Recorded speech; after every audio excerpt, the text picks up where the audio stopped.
I'd like to call the meeting to order of the Winona Plan Commission, December 9th. I'd like to call the meeting to order. Take a roll, please. Mr. Homberg. Here. Alder Thomas. Here. Ms. Fox. Here. Chair Moore. Here. Ms. Ferrera. Here. Mr. Stein. Here. Ms. Fowler. Here. And Mr. Peterson. Here. And Mr. Holmquist is excused. Thank you. Can I have a motion to approve the minutes of September 9th? So moved. Do I have a second? Second. Any additions, corrections, changes to the minutes of September 9th? No? Seeing none, all those in favor say aye. Aye. Great, the minutes are passed. We have one appearance this evening. Charlie Forsmo, who wants to speak on outdoor lighting. Charlie, if you'd like to come up to right next to Jake here.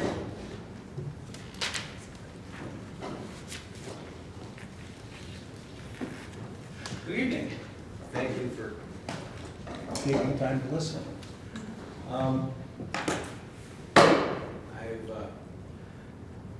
kind of always been interested in lights and lighting, and I've just noticed that over the years, and particularly in the last few since we've had LEDs, things are getting really bright around a lot of places, and I think that the technology has in a lot of cases outstripped our ability to use them properly. And so I did some looking around. I came to see that many communities around Madison have outdoor lighting ordinance for residential property.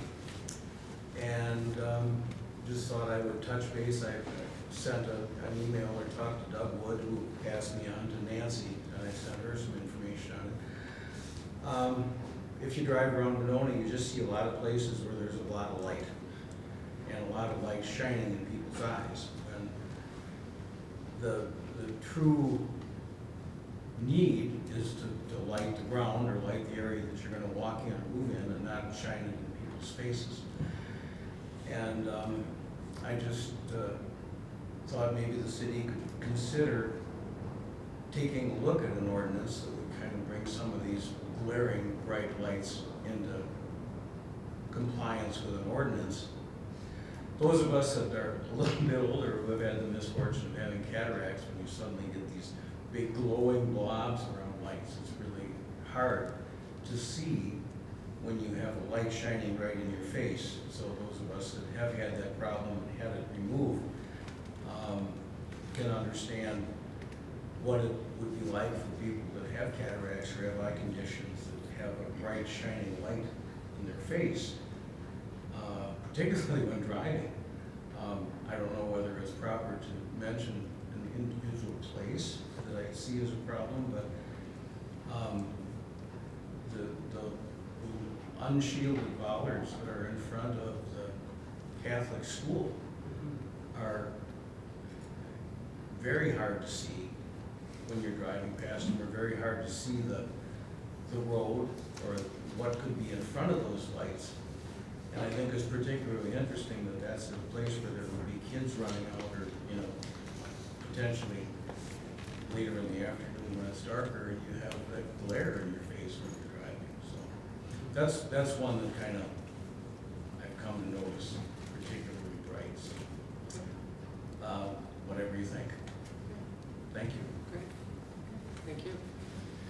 We'll be, obviously, it's later on the agenda that we'll be discussing it further, so you're welcome to stay and Okay. hang on to it. Sounds good. Thank you. We'll move on.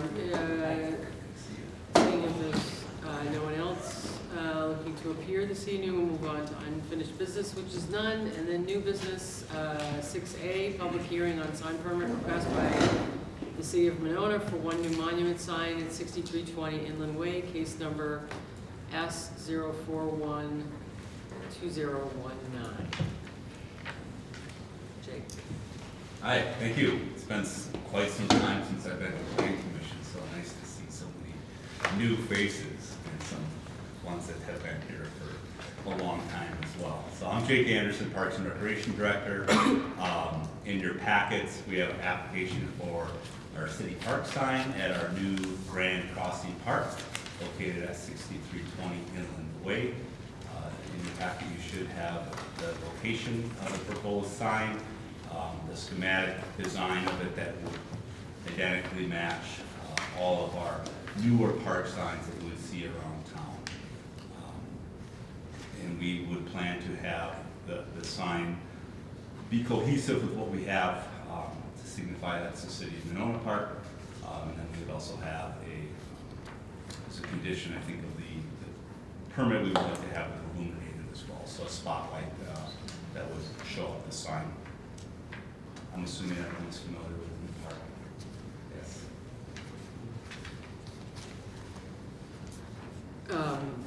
Okay, great. Anything else you want to add before we? No, the only thing that's a little bit different with this one is because of our naming rights agreement that we have with Monona Bank, part of the city council approved with that there would be some permanent signage. So on that last bar, you have the Monona Bank River Rink, the logo. That's the logo that we'll be using moving forward, and that will be part of what our naming rights sponsor is. So similar to if you're familiar with Schluter Park, we have Schluter Park, City of Monona, and then underneath it has a description of George Schluter, following along the same lines. Thank you. Okay, we'll close the public hearing and move on to 6B, consideration of action on sign permit request by the city of Monona for one new monument sign at 6320 Inland Way, case number S0412019. Doug? Thank you. So yeah, not too much more to add than what's already been said. The sign itself meets the 5 feet requirement for a monument sign of this type. There was a CSP, there is a CSP that exists for the riverfront, but not for the park sign, so this needs to be considered separately. Any new signs come through Plan Commission. The size meets requirements in square footage terms as well, similar in design to other city signs. Setback 31 feet from the curb as well. And the only thing I just want to raise here as well is that the 1 foot 6 inches is really specific to meet the benches that are sort of in front of it with the line of sight, such that none of this would be blocked. So the whole sign would be visible from across the street and that's included in the packet, I believe, the photograph there showing the benches and the plants and the boxes as well. Okay, great, thank you.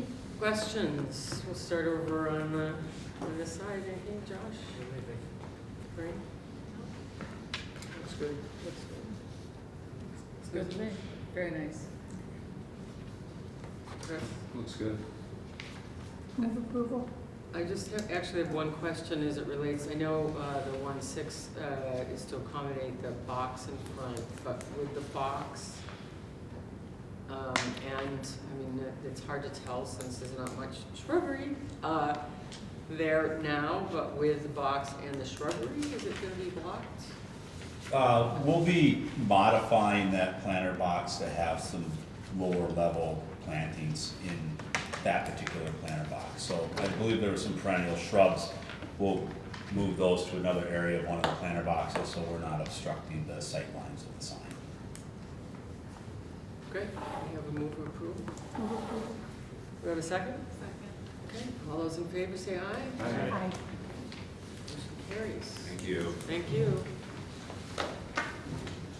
Excuse me. Yes. I'm assuming that that was with the conditions as recommended by staff? Yes. Thank you. And then now we move to 6C, the public hearing on the sign permit request by Military Waste Systems for one new wall sign at 7035 Raywood Road, case number S0422019. Welcome, could you state your name and, My name's Bill Up, I'm with La Crosse Sign Company, Okay. 242 Mustang Way, Madison. thank you. So, Okay. What would you like to tell us about this request?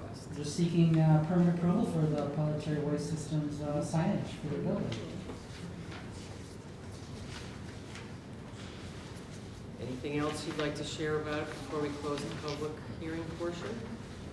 The only thing I'll share is that they had a larger sign on the building, and they repainted the building, and they're just moving the sign into a different location. It's much smaller than it was originally. All right, we'll close the public hearing. Move to 6D, consideration of action on the sign permit request by Pelletary Waste Systems for one new wall sign, 7035 Raywood Road, case number S0422019. Good. Thanks. Pretty simple application in terms of the sign, 22 square feet. There's no lighting on this. It is slightly different to the sign that was originally approved in February of 2000. Different location as well. So that's sort of what warranted this this hearing. It is, within the size restrictions for this site. It doesn't have any frontage necessarily, but it is well proportioned to the site itself. You can see on the final, the aerial in the packet as well. You can see sort of the extent of the site. There's one monument sign closer to Raywood, sort of the main access road there. But this would be the only wall sign on the building, sort of near the main entrance there. Thank you. Questions? What's going on? No questions? No problem. No problem. That's good. Kathy? No questions. Looks good. It should be a sign on the front of that building, to tell where you're at. I think it's appropriate. Great. Do I have a motion?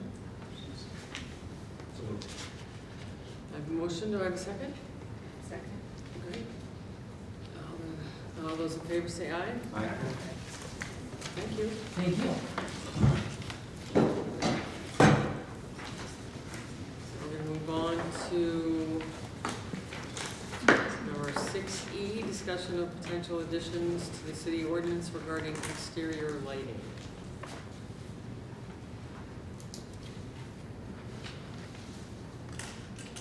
I hope you've all had a chance to read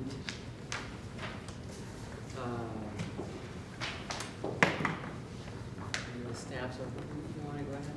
Yeah, I can give a brief overview. So, as we've heard, Mr. Forsmo had shared this with a couple of city alders, and it was something that we thought would be an opportune time with a lighter agenda for the commission to discuss, sort of have a first discussion of this, and maybe to direct staff to look into this a little bit more in certain directions, or just generally gauge the commission's feeling on this. So really, the materials that were shared, it includes the City of Madison ordinance, as well as example ordinance and a model, as well as kind of the two-pager that gives a good overview of this. So I think there's, as I see it, there are two main sections here. There's both the residential as well as commercial regulations of lighting at the properties. Currently, the City of Monona doesn't have specific regulations outside of the parking, landscaping, and lighting attachments. So there's nothing specifically regulating it. We do ask, as part of the zoning permit and approvals process, for photometrics and such. I have two questions. Given all the break-ins that have taken place, I know the police are keenly, they keep telling you, keep turning the lights on, do your lights. So have we talked about this to the police department? That's one question. Yes, it has been discussed. It's something that, as we begin to think about potential enforcement for this, it would potentially fall within their purview as well. So I think as conversations progress, it would be important to loop them in as well, very centrally to the conversation. And the gentleman mentioned Immaculate Heart. Isn't Immaculate Heart under their lighting under the purview of the Plan Commission? It is. Yes. And did we approve the lighting that they have? Well, we did, but we also, I'm sure, had a condition there, if there's unusual or undue glare, that the Plan Commission has the right to revisit it. We've had that with virtually everyone. They were here, if we remember, I don't know if you were here, but they came to get the approval for that sign, and we had some issues with lighting that sign. So as far as the bollards, we'll just have to double check if they were approved. If they weren't approved, if they were approved, we certainly have the ability to go back and talk about glare, if they weren't approved, we certainly have the ability to look at it. Yeah, either way, it's under the planning commission approval. Have any of the neighbors said anything? Not that I have heard, but I'll take a look at the approvals and see if the glare condition exists. I mean, because I don't know if you have, like, a problem with your neighbor's lighting, but I'm not aware of any neighbors complaining about lights, their neighbors' lights. I'm recalling one that's further up the road from me, pretty close to Dean on Winnequa, where somebody had, floods without any kind of shield, and that when they were on at night, they definitely lit up the whole yard, and was really, I heard other neighbors complaining about it. And then I know I've had some people complain as well, especially this time of year. I have a neighbor who similarly has floods on the side of his house that shine across the Schluter Park. And especially when it ices over. Because he sometimes likes to go out and use the lagoon as his personal skating rink. And he has those lights on. Again, if you're in Schluter Park, and it's not after park hours, but it's dark out because it gets dark early. I've had people complain about that as well. Those are two that I can think of, two other residences that I can think of where just the floods without any kind of night sky shading, as is evidenced from the materials that you've sent.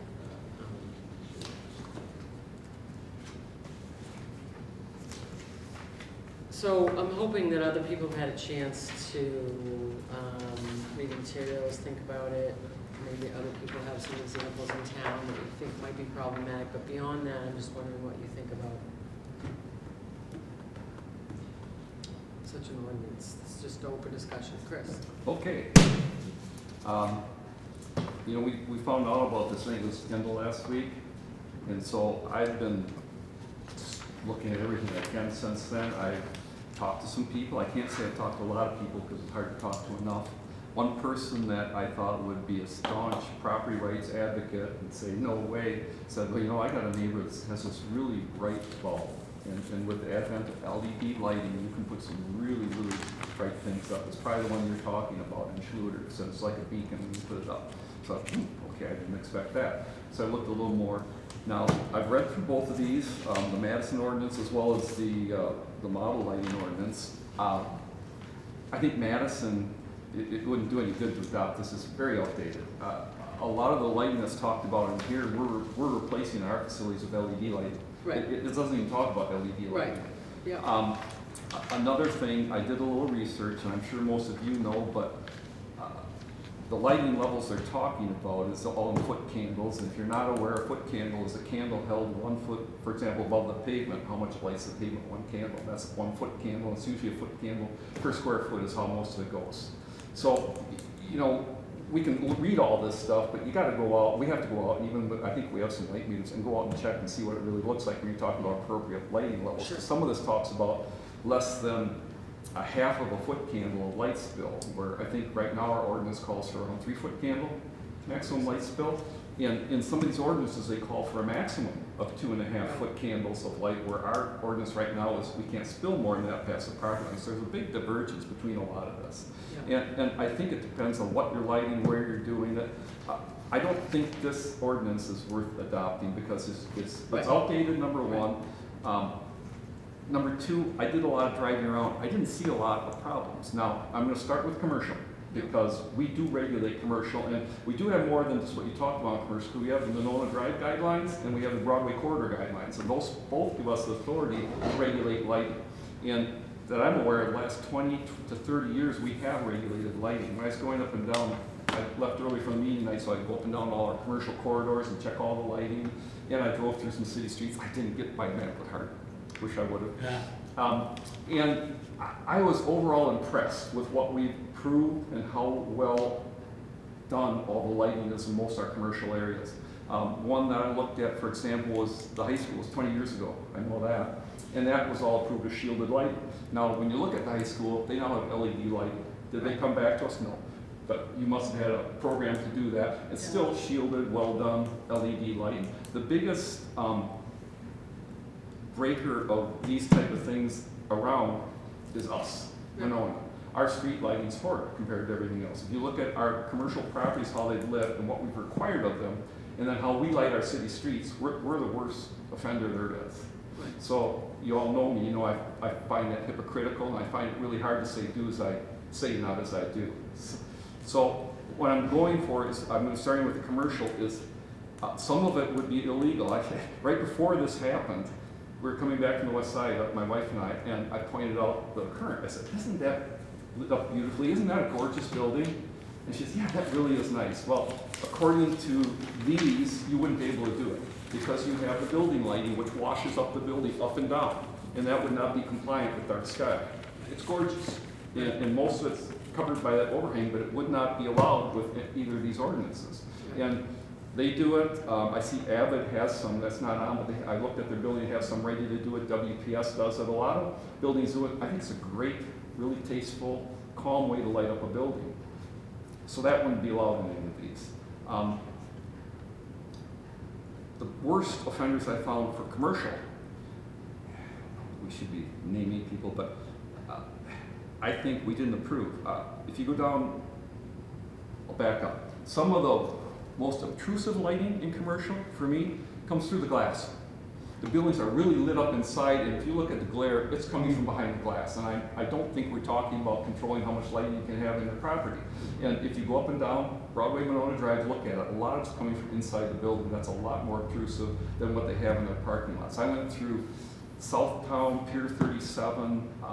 It's nice, gentle lighting in most of those places. But again, we have approval authority over all that already. What we're talking about is some of these glare situations. There's a restaurant right next to Menards, and I remember when we did the approvals there, and they do have parking lot lighting, but they must have found they had a problem, so they put a bunch of spotlights on the roof. And basically, everywhere from that roof, it's just like a encampment. They've got these spotlights shining down in the parking lot. That's probably inappropriate. I think that's what you're talking about. But it's a rare case. The only other one I saw like that was the McDonald's at Southtown. They had a pole to light their flagpole, a light pole, and they added a couple more heads and they're going back down. All I can think of is they must have, after they got their approvals from us, they must have come back and said, you know what, we have an issue here, we need more light. And I would sure like to know the reasoning for what they did before I go there and tell them you can't do that. But other than those two, and this was, a brief tour tonight, I didn't see a lot of people that would be, I think, really, I don't want to say offending the dark sky because some of them do point up, but really offending that glare issue or being poorly lit. Mm-hmm. Now, our lighting on Winona Drive, we won awards for it. It's got bulbs that hang way down. Now, it's a shielded fixture up in there, but if you really want to stare at that light, if you stare at it, it's glaring at you, right? If you sit there and stare at the light, but when you drive up Winona Drive, you don't really see it, and it's part of the ambiance, it's part of the streetscape. I think it's really nice. We've asked people, please copy that, put that in your parking lot. We've asked them to do that. So that's a long way of saying, I'm not sure we need more tools than we already have because almost all our commercial property is within those two design districts. And the ones that aren't, we have performance zoning. I can't remember a time, I know you're new, Douglas, but I can't remember a time any major project we make them come back with photometrics for us to look at and evaluate. And we already do all that. And I can't remember anyone where we said you can have unshielded fixtures in at least 20 years. So we have a lot of those tools in place. One I think we're good, I'd have a big hiccup on is, my father was a veteran. He believed very strongly in flying the flag and keeping it lit, very strongly. Now he's gone, but I still fly the flag and I keep it lit in his honor. And if you came in and told me I can't light my flag, I'd have a real problem with that. And there's really no way to light a flag without shining up into that flag. If it's a large enough commercial building, you can get down on a little bit, but for most people, you can't. So we're going to tell WPS, most of the banks, private residences, no, you can't light your flag anymore. I know you don't have to. I know my dad grew up and had to light a flag. And when I was young, you had to light a flag, but you don't have to now. But it was important to him, which made it important to me. And I think I'd be very careful about telling people they can't do that. So let's go to residential. I drove around all over. I didn't see that example. That one, though, is something that's under our jurisdiction, so we can ask for photometrics there. We can ask them, if there's glare, we can ask them to cut down that glare. The one down by Schluter, city probably needs a tool because I did some research. You can go to Menards for $50 and buy a bulb now that's LED that has 10,000 lumens. You probably don't need 10,000 lumens to keep your property well lit or safe. And I think that's probably one of the type of things you're thinking about. Now, this is really random and all these unorganized thoughts, but when I was driving around, I tried to make more notes. So flags, we talked about the wall wash. Buck and Honeys. We love that sign there, don't we? That wouldn't meet this ordinance. Remember that one with the old incandescent bulbs and the Buck and Honeys that attracts you to that building? That would be a hard one. And when I talk about that, if you look at most of the brightest things along Monona Drive again and Broadway are the signs. And the signs we're pretty careful with. We always have our glare condition on there. So if it does become an issue, if you go by and say, hey, that thing just glares too much, I can't see it on driving, we go back to them. We've done that. We did it to the bank that's no longer there next to Walgreens. And we back, it's too much, you got to tone that down. We always have it in the condition. The other signs that are inside the buildings, to me, are the worst offenders again, but I don't think we can go inside the building and tell them they can't have signs or bright lights on there. Jake, he left. His light strings that we just approved for down at Grand Crossing Park, I think they're cool, they're gorgeous. They have them at Buck and Honeys too, but those would be offending. They wouldn't fly with any of these proposed ordinances. We can't do that. And then if we say we want to do that at the park, but you can't do it when you have a graduation party, I mean, who are we, right? Buck and Honeys has some on their patios. They look great. They make it festive. They make it look like somewhere you want to go. And I don't think that's what you're talking about, but these are all the unintended consequences you have when we start saying, we're going to tell you exactly how many lumens you can have and where it can be and how it can be shielded and where it can shine. So that could be a problem. Christmas lights. This is a great time to talk about excessive lighting. I mean, there's some incredible Christmas displays. I can tell you right now, they wouldn't meet any of these ordinances. We can't tell people they can't put up Christmas lights, and I go beyond that. Some people don't believe in Christmas, but they might want to put up lights at a different time of year and decorate and have some festivity in their yard. And I have a hard time, again, telling them you can't put up lights because in Monona we don't believe in lights. Wall packs and security lights. So as I drove around, I saw a lot of those. Now, on all the things we've approved commercially, we ask for shielded wall packs. But I do see wall packs on some homes and such that are unshielded. Most of them are pretty toned down, but I do worry about with LED lighting, will they get super bright? Because if your bedroom's right next to that, you don't want that shining in your bedroom all night. I totally get that. House lighting, according to this ordinance or the Madison one, a lot of the house lighting I looked at, a lot of people don't have just a porch light, because this allows like a porch light for free value. After that, you have to hit down within it. Well, a lot of people have sconces or some type of decorative lighting right between all their garage doors and outside of the garage. So I counted a lot of them tonight, 3 and 4 lights on the front of the house. That's not allowed. So how do we set a limit? Say, well, yours is attractive, but yours isn't, and yours is too bright. I mean, again, I think it's a good thought, but I just don't know how we start crafting ordinances to say your light's okay, because they're not really shielded. Some have clear glass, some have opaque glass, and you all know what I'm talking about, these nice house lights. You also see a lot of houses with poles in the middle of the yard. They like that. That's a good look, but that's light in the night sky, and it's certainly unshielded, and it's certainly more lumens than this would allow. Light through windows, I talked about Denny's, the spotlights, McDonald's, and again, Grand Crossing Park, as I drove by there. We just approved all of that great tree box, all that uplighting into the tree box. Right. That'd be totally illegal on any of this. And we're not the only ones that do it. There's a lot of people that like to uplight some trees and things, and you could not do that with this ordinance.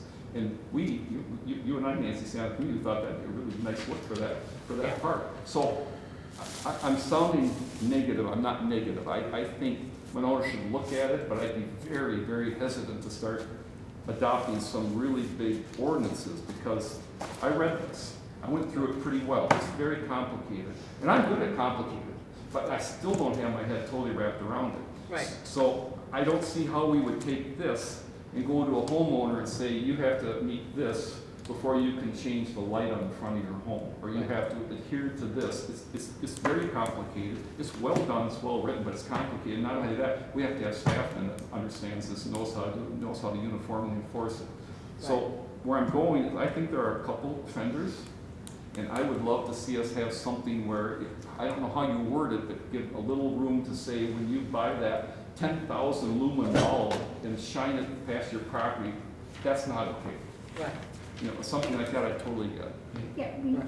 Just to, Chris, just to be clear, the information that was sent out or samples only, Oh, I wasn't understand intended that. to be an ordinance. But that's all I have to Right, analyze at right. this point. And Yeah. I get that, Yeah. we're not looking to Yeah. prove any of this, but Right, I had to research it all. Right. That's just what I do. yeah, got it.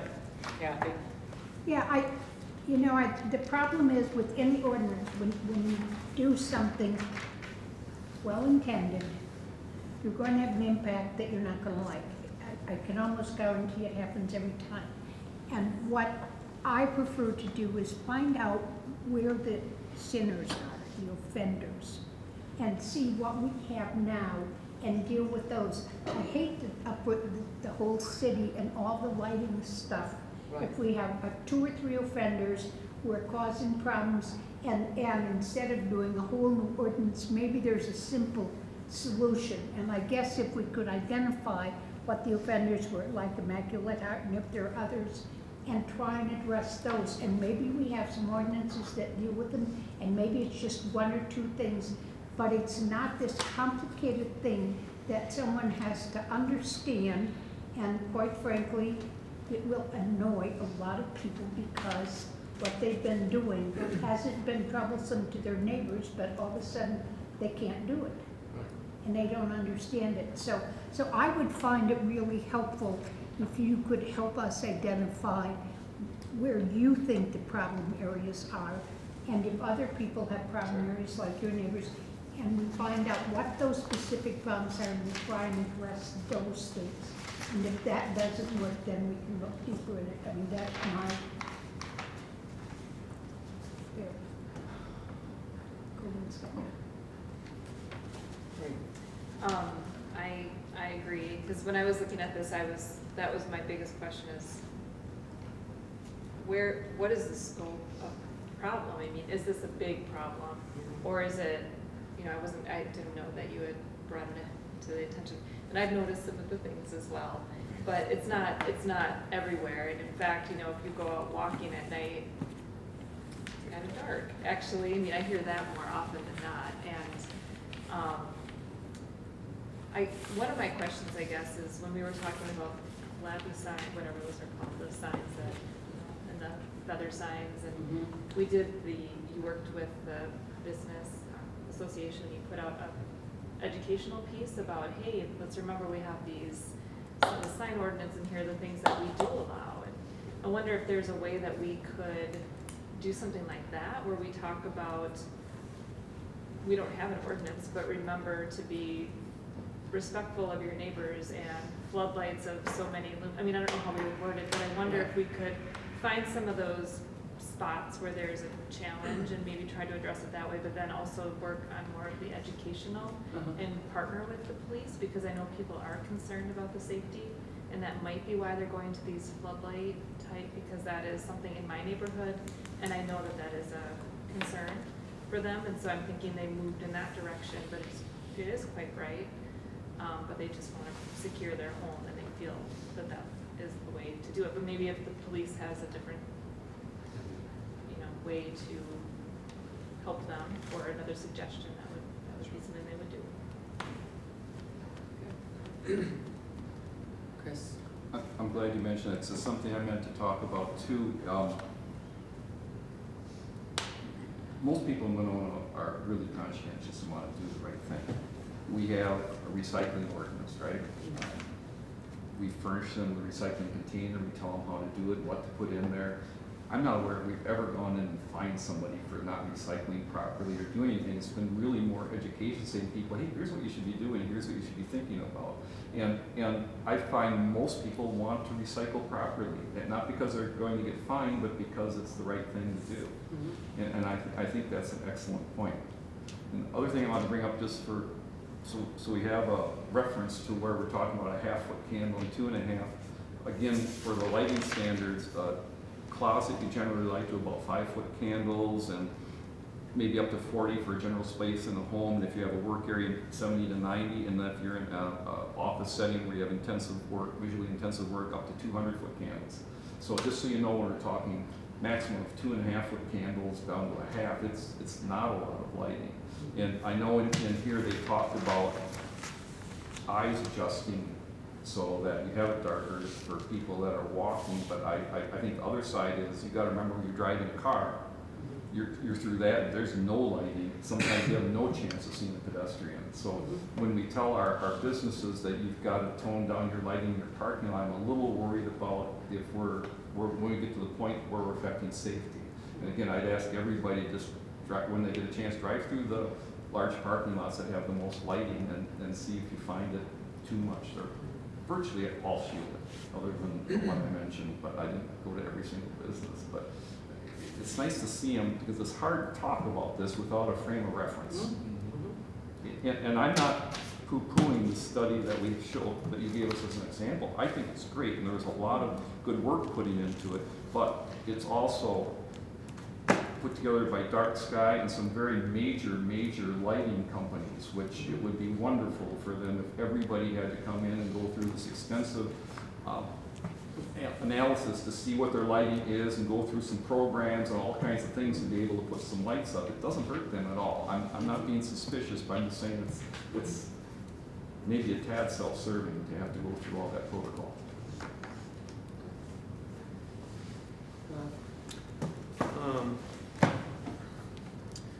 As far as the examples go, I appreciate having those. And I wouldn't say that I would be opposed to adopting some sort of ordinance to give us a tool, like Chris had talked about, to enforce certain outlying parties that aren't conforming or being conscientious neighbors. I don't know what that would be. I would be interested in looking at other examples of lighting ordinances from other communities. Smaller communities would probably be more applicable to what we're looking at.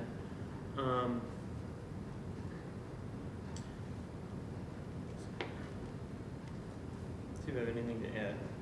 Oh, I just made a note. Flag poles. At work, we specify downlights from the finial, so we light all our flag poles from the top now.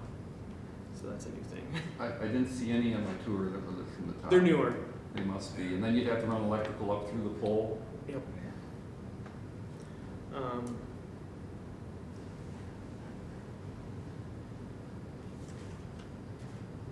Yeah, I think essentially what I had said before. In commercial application, I don't think more light is necessarily better light. I think when it comes to security and safety and feeling comfortable, that has more to do with uniformity than it does maximum light output. I know it does. It gives better facial recognition for police officers, security cameras, to have a uniform light versus max light. And I think that's why we ask for photometrics when we're doing approvals, to look at kind of those max-min bases, and we look for uniform lighting. That's kind of what we're looking for, meaning a minimum foot candle. But going back to what Chris said, is like if we can regulate a lot of that stuff in the commercial areas, that's kind of covered. But I would be interested in seeing more Monona scale size communities and what their ordinances might look like. I agree with Rob. I think we need some tools to enforce the offenders, especially in the residential applications. And you know, Chris, you made a comment that the UW Extension pamphlet just is irrelevant because of its age. I do like the simplicity of it. I agree. And I think if we even just zeroed in on shielding light practices, preventing light trespassing, those kinds of things that tend to be the issue that you're describing, maybe that's enough. right? We don't need to go to the extent of any of the examples that were provided Right. today. But we just really zero in on the problem at hand, right? And it sounds like we have the tools that we need for the commercial applications. It's the residential side of the space that we're lacking right now. Right. Yeah, I would concur that obviously since everything we do on the commercial side is conditional, that's always covered. But the residential isn't, and the examples that I used are definitely examples where the residential is not only uncovered, but it is going into the next person's yard, like our streetlights. Like for instance, my bedroom is lit up at night because I have a streetlight right out front, right? And if I wasn't such a sound sleeper, it would be a problem. So I get it when you're talking about our streetlights too, but I do think that having a few small parameters around those two issues would move us ahead. So maybe, it sounds like what we need, would be good to do is continue to look at potentially other examples. What I would recommend for the people, both on the commercial front and on the residential front, if you see anybody that would help enlighten our next discussion, and then maybe we can dig out some other ordinances, smaller ordinances from other communities that would focus around those couple of things. That make sound like a good strategy? Yes. I agree with Josh. We don't, I mean, we can look at other ordinances, it's nice to see, but let's look at what our issues are. Yeah. And make it really simple Right. and not make it complicated. Okay. It can be real as simple as trying to shield wherever you can certain uses, perhaps lighting the flagpole still okay, or it's not gonna include decorative lighting, I don't know how you word it, like holiday lights, or you're having a graduation party or whatever. I mean, there's ways to go about it. It'll be somewhat subjective, but where you have that beacon shining somewhere, you have some teeth to do something about it. Yeah. Great. Well, we'll see if we can come up with some ideas, and if we, we can come up with a draft or look at some other ordinances and then come back with some sort of a draft for us to react to. Yeah. Sorry, I keep, and one last time, this is my third last time. I have found Immaculate Heart really good to work with. And I have no doubt if Doug talks and say, hey, there's been some complaints, there's something we can do about those bollards, and we should look at them, and it really is too bright. I don't think there's any kind of enforcement action to be necessary, just make some suggestions to them. So you remember you're in a residential area. The problem is with LED lights, they are very, very bright without putting out the same lumen. Right. Yeah, they've gotten better with color and things too, and And maybe a little the passive. temperatures are a lot more controlled than they used to be. They can. So, But I think that's a good third next step, effectively, is to work on some of this not enforcement necessarily, but sort of working with people that have conditional approvals in commercial spaces, addressing a couple of these. Okay. Anything else for the discussion? Thank you all for the discussion, as always. We will close discussion and move on to, and again, thank you. very much. Thanks for. Yeah. thanks for coming. You don't get a lot of company. Thanks. We'll move on to number 7, reports to staff, commission members, staff report. Thanks. So we have an application for January 13th, the first meeting in 2020. It's going to be Winnequa School is going to be coming in for a zoning permit for some additional HVAC facilities that they want to put on the roof. So we've, City Administrator Gatto and I have already met with the architectural team working on that. And so they've submitted some materials to come in first meeting in January. But proposing to cancel the meeting on the 23rd, there's nothing has come in anyway. But I'd imagine that's a pretty tough meeting, timings and such. But that's really it coming forward at this time. Do we know where we're at with phase 2 of the roof? Weren't they supposed to be in? So they, concurrently with us tonight, the CDA is meeting Okay. to discuss some of that. So they're running pretty sort of similar paths between CDA and Plan Commission. So I expect probably maybe the second meeting in January, if not the first in February, depending how that conversation goes tonight. I know they're discussing parking, so that may, obviously that's a conversation this group will have as well, but it may well impact design as well. So depending how many changes may be necessitated in that design before it comes through first time. So Phase 2 of Riverfront is what I asked about, if you remember what I said. Great. Any planning commission requests for information? Yes. I have a request, if you read that sentence, could we cross out the last 3 words? Because sometimes we just ask for information that doesn't have to do with the development project. I know a long time ago we used to say request for information. Is that okay? Is that legal? We can ask for information. Not everything we do is a development Yeah. project. There's a lot of things we do that aren't development projects. Sure. And then my request for information will be, given that we're going to be talking about Winnet the school next meeting, and it's a small amount, but there is some site work there that I am doing for the general contractor, so let me know if I need to abstain. Okay. If we're talking about HVAC units, but still the same project, so I'm working on the little bit of site work there, so Okay. I don't want to be talking about it if that's a conflict. I think you can talk, but you can't vote. Well, if I can't vote, I just assume not talk and Yeah. even try to. I'm assuming I think when I do that, or when you do abstain, I'm over there and I'm available for questions if you have any of me. Right. That's probably the thing for me. So when you're counting quorum for that, I likely should be abstaining on sure. Great, thank you. Anything else? It's Yes. not a request for information, but I received notice of a webinar that I thought might be of interest. Is that something that I Sure. can? Okay, it's called, it's from the North Central Climate Collaborative. And it's Climate for Cities, increasing the capacity for cities to effectively plan for climate change. And it's a webinar on Monday, December 16th. So it's next Monday from 1 to 2. And I can send that out to Oh, that'd be Dawn. great. Yeah, I can circulate it with the group. That'd be great. Thanks. Thank you. Anything else?